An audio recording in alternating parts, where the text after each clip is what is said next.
Bonjour Jean-Paul Bedbez. Bonjour. Il y aurait en France 3 inflations, donc pas une seule pour les ménages?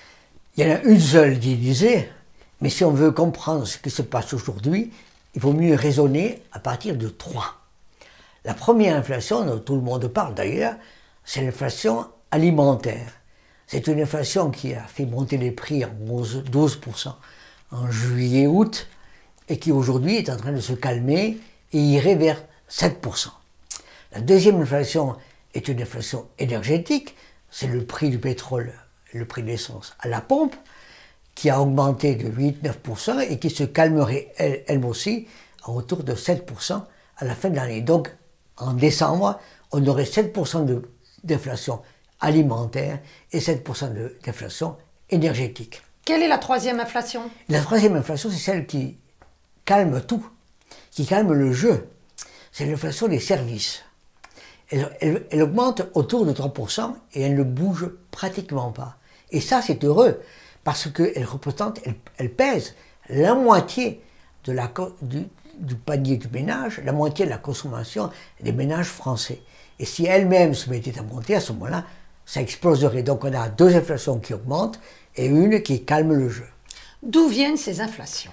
Alors, la première, parlons surtout des deux. La première inflation, Première. vous avez raison. La première inflation, qui est l'inflation alimentaire, est une inflation internationale. Ce sont les grandes multinationales qui veulent se refaire, après la crise de Covid essentiellement, et qui veulent remonter leurs prix, refaire leurs marges, et prendre en considération donc les difficultés qu'elles ont vécues pour se refaire. À ce sujet, on parle de shrinkflation and cheapflation. Vous pouvez nous expliquer? Oui, il ne s'agit pas pour ces grandes multinationales de dire tout.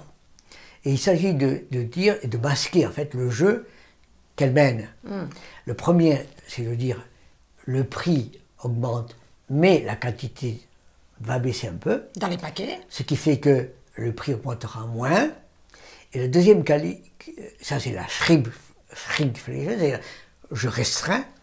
Et la cheapflation, c'est-à-dire c'est moins cher, c'est-à-dire que je réduis la qualité des produits que j'utilise, je revois les recettes pour que ce soit moins cher. Autrement dit, vous allez acheter plus cher un poids moindre et plus cher les qualités moindres. Et tout ceci va être proposé au distributeur qui n'a pas le choix, sauf à faire lui-même son produit, comme je disais. Autrement dit, nous avons cette inflation en quelque sorte internationale qui vient des fabricants mondiaux.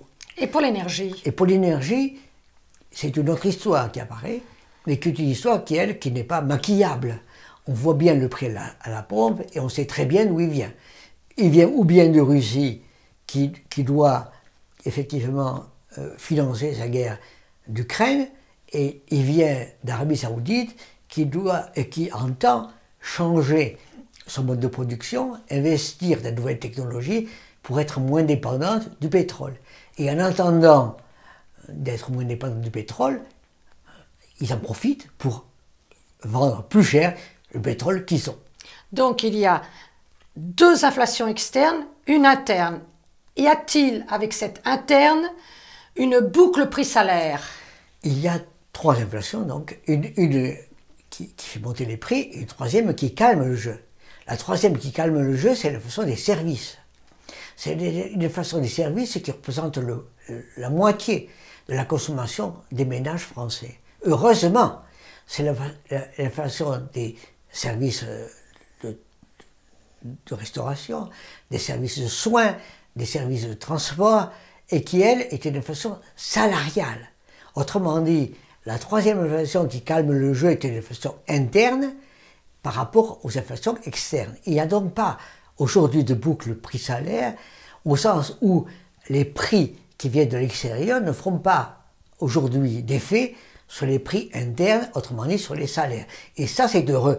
Et c'est pour ça qu'il y a aujourd'hui toutes les séries de politiques pour essayer de modérer les prix alimentaires et les prix énergétiques, mais aussi qu'il y a des politiques pour faire en sorte que les salaires internes des services sont modérés eux aussi. Merci Jean-Paul Bedbez. Je vous invite à vous abonner, je vous invite à liker, je vous invite à en parler, je vous invite à faire des commentaires. Donc, je vous invite. Merci.